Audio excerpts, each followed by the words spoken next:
de nos 20 ans sont de jolis papillons blancs qui nous apportent sur leurs ailes du passé de tendres nouvelles. Ils repartent en faire un tour, mais ils nous reviennent toujours. Les souvenirs de nos 20 ans sont de jolis papillons blancs.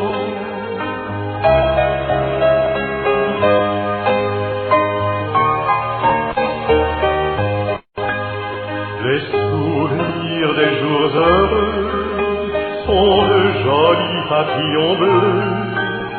Notre cerveau les accapare, car ils sont infiniment rares. Après un orage, un malheur, ils viennent égayer nos cœurs.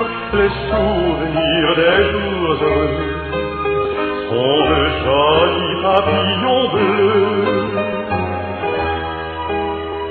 Les souvenirs de nos amours sont des papillons de velours qui par une tactique habile en nous ont élu domicile. On les attend à l'infini, dans notre cœur ils ont leur nid.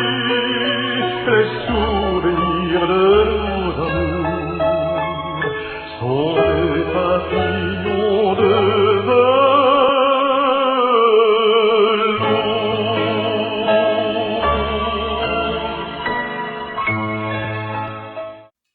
Bonjour. Bonjour. Quel est votre nom? Victor Gravel. Quel âge vous avez? 87 ans. Le nom de votre épouse? Raymond Nadeau. Combien avez-vous d'enfants? 8. 4 garçons, 4 filles. Où demeuriez-vous à votre naissance? Au 3e rang de Tring. 3e rang de Tring. Mais dans le temps, vous l'appeliez? C'était Saint-Fédéric. Tring, c'était... Les paroisses, là, c'était Saint-Fédéric. OK.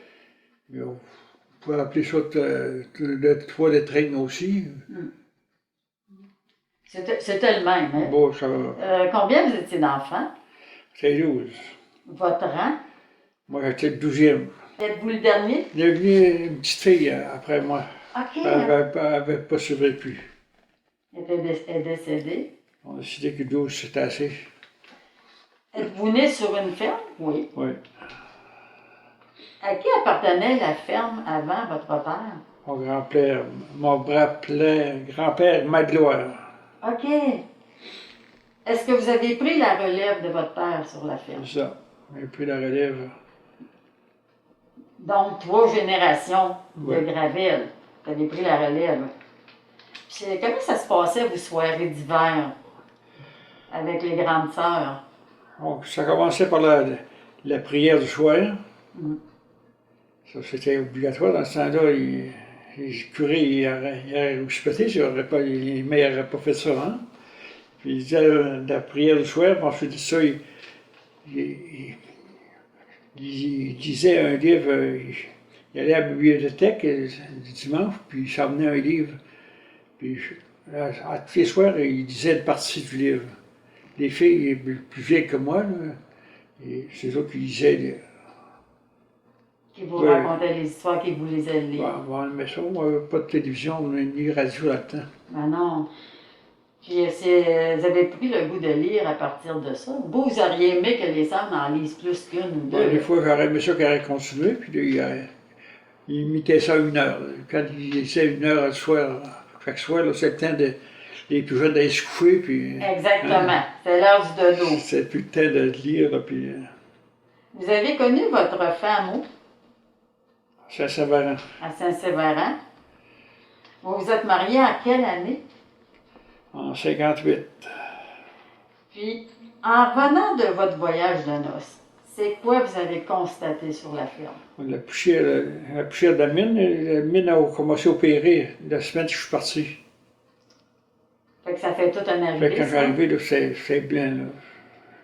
J'ai vu la différence que c'était quand je suis parti. Là. OK. Fait que là, ça. Après plusieurs mois, là, vous avez dit ça marche pas, là. Sa poussière-là, là, sur la ferme, puis tout, là. C'est quoi vous avez décidé de. On a pris des renseignements pour sauver le droit de faire quelque chose. Dans mon environnement, ben, personne ne souhaitait qu'on le fasse. Il était peur que. Il avait pour leur dire que c'était une compagnie, qu'on n'avait pas le droit de toucher à ça. On était trop petits. Fait que moi, j'ai décidé que mourir pour mourir, je suis bien se défendre que de se laisser mourir en embouchure. Parce que ça n'avait pas d'allure. Mais ça traîne un peu, là. J'ai resté le temps de réfléchir. Puis on en a parlé un peu au voisinage, voir s'il était d'accord qu'on ferait quelque chose. Le voisinage, ben, il n'était pas prêt. On était allé s'informer à un moment donné. On était trop. Là, j'avais décidé, là, j'ai dit, que vous veniez avec moi, que vous venez pas, moi je vais seul. Je ferai ce que ça pourra. Il me disait tout, on était trop petits pour aller qu'on contamine. L'encouragement l'entour de nous autres, là, j'étais pas sûr d'être encouragé, là. Ils me décourageaient tout. Mais vous avez dit, je peux pas laisser ça comme ça. Il faut se défendre. J'avais des enfants, moi j'avais 8 enfants, puis on était pris dans la poussière.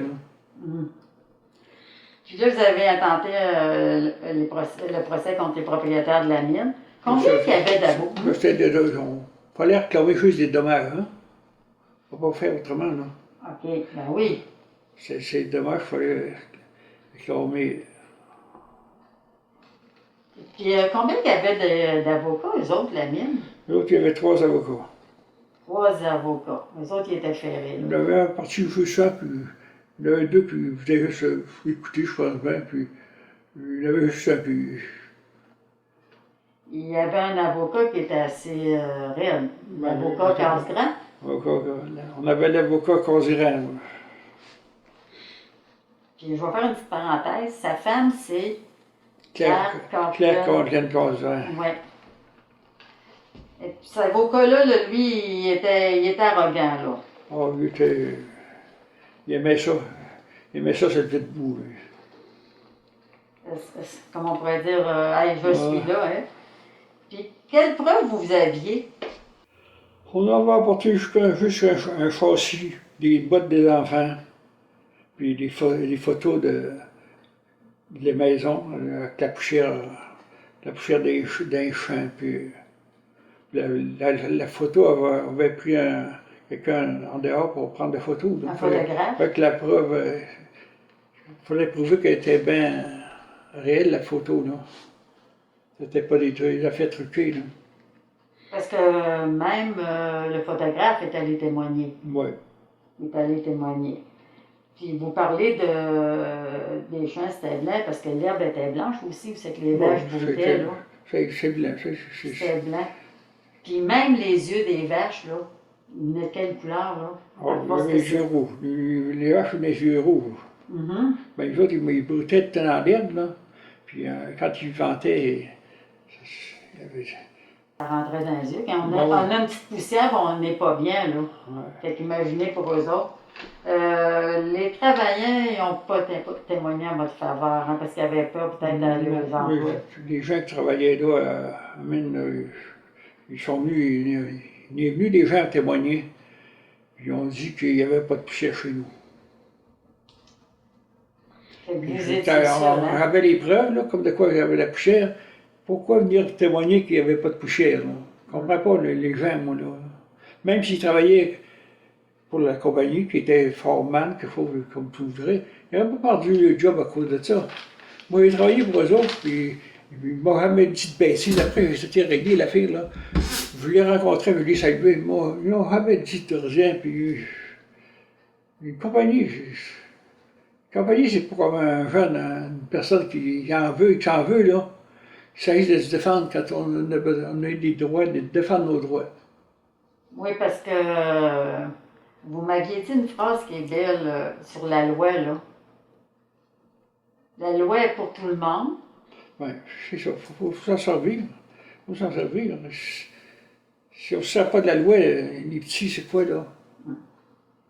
C'est- Puis la Pourquoi, vérité. pourquoi j'ai pas plus. C'est pas plus. Le monde, on parle de ça de compagnie. Compagnie, c'est un corps sans âme, ça. Une compagnie. Ça ne les appartient pas. Les dirigeants qui dirigent, ça ne les appartient pas. Ça, il fait ça, lui. Puis la compagnie paye. Hein? Il ne revient pas contre toi, là, ce gars-là. C'est pas ben, des privés comme nous autres. Entre nous autres, on va s'en vouloir. Il m'a fait payer. Mais je n'ai pas eu aucune réaction de ça, moi, non. Ben non. Après que ça t'est réglé.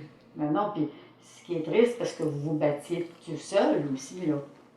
Vous aviez le goût de le faire, là, parce que quoi, vous croyez? Quand vous me disiez, la loi est pour tout le monde, la vérité est toujours payante. Quand je dis la vérité, à un moment donné, il faut que ça sorte à quelque part. C'est Quand ça. des menteries, ben là, ça va pas bien, là. Non.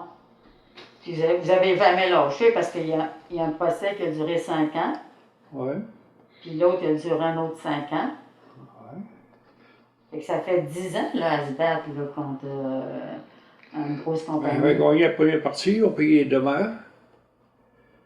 Puis là, qu'est-ce qu'on fait, là? Même pas payer les demeures, puis c'est arrêté là, là. Fait qu'on a envoyé une autre action. OK. À force de témoignages, puis une fois, l'avocat Casgrain, il était arrogant, là. Il vous avait dit, comment il vous avait dit ça, l'avocat Casgrain, là? Au début, quand j'avais jamais été en cours, j'avais jamais été là, là. T'es nerveux, hein, tu ne sais pas faire autrement que, je sais pas, je vais faire là, là. Et l'avocat avait dit, on ne l'entend pas, il parle pas, il passe pas assez fort, on comprend bien ce qu'il dit. Aussi clair que ça, là. Ça fait en arriver, là. Mm-hmm. Fait que là, j'ai réfléchi, j'ai dit, il va falloir que je parle plus fort. Puis j'ai dit, à un moment, tu vas comprendre, tu vas réfléchir avant de parler. Fait que là, quand la question était posée, je pensais à ma réponse. Avant de répondre, puis là, je répondais après. Assez fort pour qu'ils comprennent. Monsieur, il semblait sourd un peu. Fait que tu veux que tu comprennes. Il vous avait fait répéter 2 fois, l'avocat, là. Mais avec vous posez la question 3 fois. 3 La fois. même question. La première, j'ai répondu à la question. La deuxième, ma réponse a été bonne. Ça répondait à sa question. J'ai répondu à sa question à la même réponse. La troisième fois, il a posé la question d'une autre façon. J'étais instruit, ces gars-là, ils savent manipuler. Ça voulait dire la même chose. J'ai répondu la même réponse. Puis j'ai pas pu m'empêcher de sourire quand j'ai répondu à la troisième. Là, l'avocat, il s'est choqué. Il dit, il répond pas, il veut pas répondre à la question, il répond pas aux questions, il veut pas répondre. Le juge avait dit, il n'est pas obligé de répondre à votre question. Il a répondu à votre question, il n'est pas obligé de répondre comme vous voulez qu'il réponde. Là, l'avocat s'est assis, là, il était plus rougeau, puis il ne redisait plus. Là. Puis ses chums, ils redisaient de lui. Il avait tous assis. Hein. Ah, c'est ça, mais c'était de quoi, là, vous, avec 3 avocats, vous aviez votre avocat, c'était de quoi, là, ça, là, c'est la première fois que vous dites que vous faisiez ça, là, mais Ouais. vous y croyez, hein? La première journée, il est passé debout dans la boîte, là. Ah oui? C'est dur, là, ça, là. T'es jeune, on était jeune. Puis la T'es deuxième... jeune, moi jeune. Je pense que c'est, oui, quand on est jeune, on a un peu on a la fougue, puis On a on moins peut... peur, moins peur. Puis je n'avais pas là de peur non plus, mais c'était impressionnant, là, Ben oui. quand même. Puis le deuxième procès, ils vous ont accordé quoi dans le deuxième procès pour... ils ont acheté votre ferme? Là, à un moment donné, durant le procès, là, j'ai dit, là, ça sert à rien de se faire payer les dommages. Je m'étais entendu comme un revendre. J'ai dit, j'ai envie de lui offrir, s'ils veulent l'acheter, il va le vendre. S'il n'achète pas, on va continuer en procès encore. Fait que je lui ai expliqué ça. Si vous voulez qu'on règle l'affaire, on va la régler. je vais vous vendre mes biens, puis je vais aller travailler pour vous autres. Si vous avez besoin d'aller travailler, moi j'ai besoin de travail. J'ai une famille à faire vivre. Fait que je viendrai travailler pour vous autres, en osant qu'on rangera notre affaire. Fait que là, j'ai vu que ça faisait leur affaire que régler l'affaire. De toute façon, il pense qu'il prévoyait d'avoir besoin du terrain. Ben oui. Il traînait les pieds, mais là, il savait bien qu'à un moment donné, il aurait besoin du terrain pareil. Oui, parce que je pense que la dompe est rendue là aussi. Oh, la maison, où que la maison de la grange était, là, c'est une dompe, là. Oui. Fait qu'imaginez où il n'avait de la poussière, là. De toute façon, il avait besoin du terrain. Fait que ça n'a pas été un problème, ça s'est discuté de même, il s'agissait de s'entendre de prix. C'est ça. Puis, on laissait tomber, j'ai laissé tomber les demeures. Ça voulait exister, les demeures. Mm. Fait que j'ai laissé tomber les demeures, puis on l'a vendu. On s'est entendu de prix. Puis, C'est ça. Puis vous aviez un bon juge. Il me donnait l'impression qu'il était un peu en ma faveur. Tu sais, là, je savais que c'était une compagnie. Puis j'étais petit. La compagnie, je savais tout aussi. Ben oui, il était sûr de vous avaler, vous autres, la compagnie. Hein, Mais par contre, vous avez gardé votre érablière. ben, l'érablière, les autres, quand ils achètent, ils voulaient acheter tout au complet. Hein. OK. Puis moi, j'avais prévu ça parce que, à un moment donné, je les connaissais un petit peu. Quand ils achetaient, il fallait qu'ils clignent notre gars. J'avais dit, à moi-même, je n'aurais pas plus cher. Hein, avec la scurie, puis je n'aurais pas plus cher. Mm. J'ai vendu mon érablière. C'était une vente que je pouvais racheter quand Ben oui. je la voulais. Là. Mm. J'avais été voir un notaire, le notaire m'avait bien renseigné là-dessus. OK. Vous alliez prendre des bonnes informations Ouais. à qui de droit, là. Fait que Monsieur Victor, ce que je retiens de cette entrevue, là, que vous êtes une personne avec beaucoup de détermination. Beaucoup de détermination et que vous croyez en votre cause. Bon, je voulais défendre mon cause. C'est- Je ne pouvais pas me fier sur les autres, il n'y en a pas d'autres qui voulaient le faire. Mais en fin de compte, vous avez aidé les 3 autres fermiers qui ont, ils ont acheté la ferme des 3 autres. Après ça, que les fermes, ils ont vendu les fermes, ils ont vendu les fermes, puis ça a marché. Là. Ça a débloqué les affaires. Ben oui, mais oui, vous avez travaillé fort là, durant ces 10 ans-là pour aboutir à ça. J'ai aidé, je ne sais pas s'ils s'en sont rendus compte, comme Vous avez mis à table. Vallée, en face de chez nous, il a vendu sa ferme, c'est une sorte de Vallée. Roy a vendu sa ferme. Les Giguère ont vendu leur ferme aussi. Robert Ravel, voisin de nous, ça s'est tout fait après moi, ça. Ils ont vu là, que ça ne servait à rien d'aller en procès, là, que ça ne marcherait plus. Là. C'est ça. Puis les gars n'étaient pas prêts à aller en procès non plus, fait qu'ils s'entendaient de prix, puis ils vendaient. Exactement. Puis là, vous êtes venu vous construire ici à East-Breton. Oui. Oui, vous êtes venu vous installer à East-Breton. Fait que moi, je trouve que c'est important ce que vous nous dites parce que, comme vous dites, vous étiez un simple citoyen se battre contre une grosse machine. Ouais. Puis vous avez réussi, au bout de 10 ans, C'est vous ça avez que réussi. moi, je me disais, c'est gros. J'étais petit, moi, là, c'est gros. Oui, Mais je ne pouvais pas tout me dépenser plus que ce que j'avais. c'est ça. Ben oui, c'est sûr. Fait que, monsieur Victor, merci beaucoup pour cette belle entrevue. Bienvenue. Quand vous m'en avez parlé en pré-entrevue, je disais, oh mon Dieu, ce monsieur-là, il a du guts, là. C'est ça, fait que vous avez mis la table pour les 3 autres fermes. Ça a eu des voisins, ça, sûrement. Ben oui, c'est sûr et certain. Fait que je vous dis un gros merci, monsieur Victor, d'avoir accepté mon invitation de placoter un peu.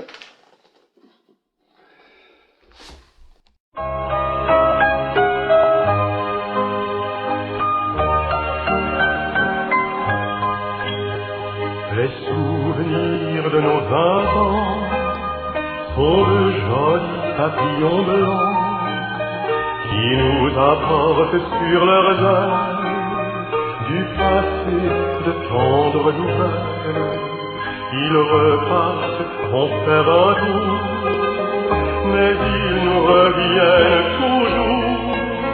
Les souvenirs de nos 20 ans sont de jolis papillons blancs.